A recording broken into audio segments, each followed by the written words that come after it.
A set designer basically creates the world of the play. The direction from Bob was essentially he wanted it to feel extremely realistic. It was all about the kitchen table. So we just wanted to have a slice of life. It just wanted to feel completely real. So my job as a set designer in that case was to research the period thoroughly, understand what the period was, what time and place looked like, who the people were that lived in the space, and all of those things sort of become my job to make sure that I make the space feel authentic and realistic to meet those sort of requirements. I researched this show by actually going to Wisconsin. I walked down the street seeing the different architecture. Most of it was of the same time period.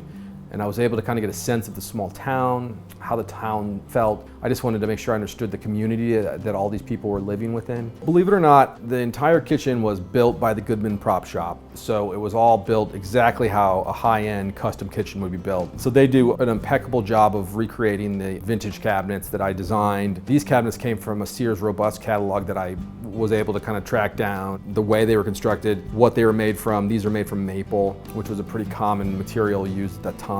The other thing, the linoleum floor came from a friend of mine, interior of their house. I took a photo of a square of their linoleum because I loved it. And then what we did was we took that photo and we printed it for the entire floor. So yeah, we tiled it out and printed the whole floor from that one photo of my friend's house. The wallpaper came from Belgium. It was this sort of retro wallpaper website that Alice, our props master, tracked down. There's actually quite a few things. It's pretty eclectic given that it's a very American set, but we had to kind of go a lot of different places to find all of this stuff to make it feel authentic. There's a really great chandelier over top of the kitchen table that has like these little cast resin oranges that are kind of like these citric oranges that go around the whole thing. They're kind of amazing. And then there's just a ton of little trinkets of period details that a lot of people will recognize from their childhood.